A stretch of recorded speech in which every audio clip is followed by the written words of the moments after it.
दहशतगर्द का मतलब जो दहशतगर्द का मतलब ये होता है जो दहशत ये मौलाना फैला रहे हैं बैठ के, दहशत फैलाते हैं पाकिस्तान। दहशत देखिए ये दहशत आतंकियों में फैला रहे हैं मोदी, ये बात सच है। आतंकियों में दहशत का दूसरा नाम है नरेंद्र मोदी। ये सुन लीजिए डॉक्टर साहब, आप लोगों को थर थर ये जो आप कांप रहे हैं ना, वो इसलिए कांप रहे हैं कि इससे पहले आपने बाकायदा प्रधानमंत्री नरेंद्र मोदी को देखा है कि वो चाहे तो एयर स्ट्राइक कर ले, वो चाहे तो आपके ऊपर जल स्ट्राइक कर ले, वो चाहे तो आपके घर में घुसकर सर्जिकल स्ट्राइक कर ले। और इसीलिए आप लोगों को कंपन है, आप डर रहे हैं कि ये मोदी क्या कर बैठेगा और हम कहां अल्लाह अल्लाह करते फिरेंगे। अच्छा इरशाद साहब, मुझे एक चीज बता दीजिए। इरशाद साहब सुनिए, एक सवाल है मेरा। आतंकियों में दहशत का दूसरा नाम, आतंकियों में दहशत का दूसरा नाम नरेंद्र मोदी है। रट लो, बोलो मेरे पीछे, repeat after me, repeat after me doctor Irshad. दहशत गर्दों में दहशत का दूसरा नाम नरेंद्र मोदी है।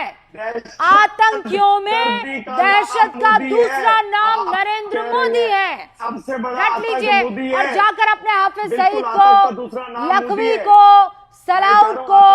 सलाउद्दीन को, इन सबको भाई साहब आप जाकर बता दीजिएगा कि आ रहा है। और याद रखना, उसने कहा है आखिरी जमीन जो आतंकवाद की बची है ना, उसको भी खत्म करेंगे। याद रखना, देश के प्रधानमंत्री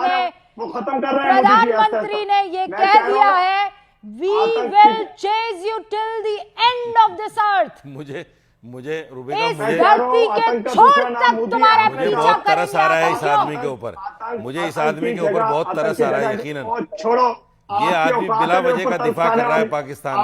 पाकिस्तान के पास दिफा करने के लिए कुछ है ही नहीं। मैं आप जैसों के साथ बैठना पसंद नहीं करता हूँ। मेरे भाई सुनो, इसलिए पहले अपना ईमान मुकम्मल कर लो। मेरा ईमान बड़ा पुख्ता है। तुम्हें तो ईमान की हवा भी नहीं है भाई। मैं कह रहा हूँ कि मुझे जितना पता है आपको पता भी नहीं होगा। इतनी बदमाशियां तुम्हारे यहाँ इस्लाम के नाम पे हो रही हैं।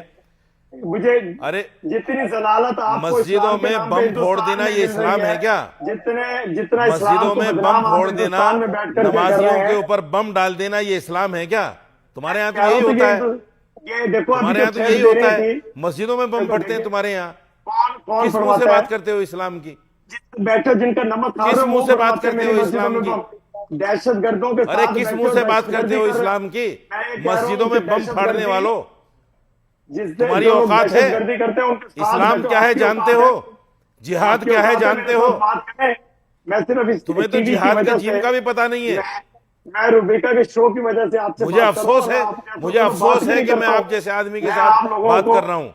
मुझे अफसोस है कि जैसे यही समझ नहीं है कि मुझे बोलना क्या है। मैं बस एक मुझे बोलने का बहुत बिला वजह की बातें कर रहे हो, एक बात में तर्कसंगत कही नहीं है आपने।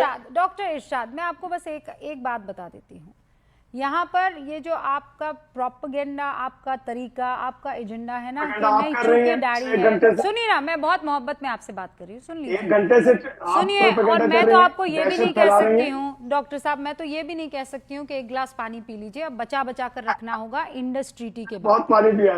हाँ नहीं, आपको बचा बचा कर पानी रखना चाहिए, क्योंकि अब बहुत बुरे दिन आने वाले हैं।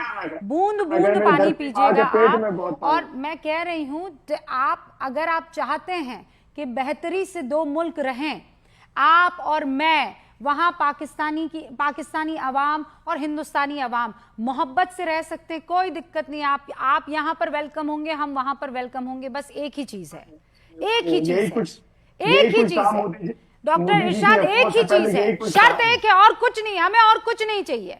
RSN सिंह साहब, के शर्मा जी, हमें और कुछ नहीं चाहिए। हमें आप आतंकियों को सौंप दीजिए, बस, प्लेन सिंपल। हमें कुछ, इतनी मोहब्बत आप पर बरसाएंगे कसम खुदा की कि आप भी पागल हो जाएंगे। बस आतंकियों को हमको सौंप दीजिए, हमें इलाज करने दीजिए इनका, बात खत्म, पीरियड। RSN सिंह साहब। नहीं रुबिका जी, आपने दिनकर जी की कुछ पंक्तियां सुनाई, तो मैं भी थोड़ा अपने पाकिस्तानी मित्रों को सुनाता हूं कि छीनता हो कोई स्वत तुम्हारा और तू त्याग तप से काम ले, यह पाप है, पुण्य है विछिन्न कर देना वो हाथ वो बढ़ रहा जो तेरी तरफ हाथ है। ये भी इस चीज़ को ये जान लीजिए, और वो समय आ गया है। बाकी मौलाना साहब ने बिल्कुल कहा, मैंने भी पूरे डिबेट में मैंने हाफिज सईद, मसूद अजहर, इनका नाम ही नहीं लिया। और ये जो लोग बार बार कहते हैं लॉन्च पैड्स को हिट करेंगे, अरे ये बताइए 26/11 का लॉन्च पैड कहाँ था? वो तो कराची में था ना सर, तो कहाँ ये तो पूरा मुल्क ही लॉन्च पैड बना हुआ है। तो मैं मौलाना साहब के बात से बिल्कुल मैं सहमत हूँ। ठीक है भाई। दूसरी एक और बात मैं बोलना चाहता हूँ, एक और बात मैं बताइए, बार बार आप लोग जो ये इंटेलिजेंस फेलियर का बात, भाई देखिए जब वहां पर टूरिज्म इतना पनपने लगा तो ये इसमें सोचने में ये कोई गलत बात नहीं थी कि लोगों के बहुत मतलब हाई इकोनॉमिक स्टेक्स वहां पे होंगे। तो इसलिए हमने कहा कि लोग ही अपनी सुरक्षा कर लेंगे। तो ये इस सोच में क्या सर, उसमें ये हुआ ना कि हम 100 को तो सक्सेसफुली खत्म कर देते हैं, ये एक भी रहता है ना, तो ये देखिए ये लोग क्या करते हैं, ये आतंकी क्या करते हैं।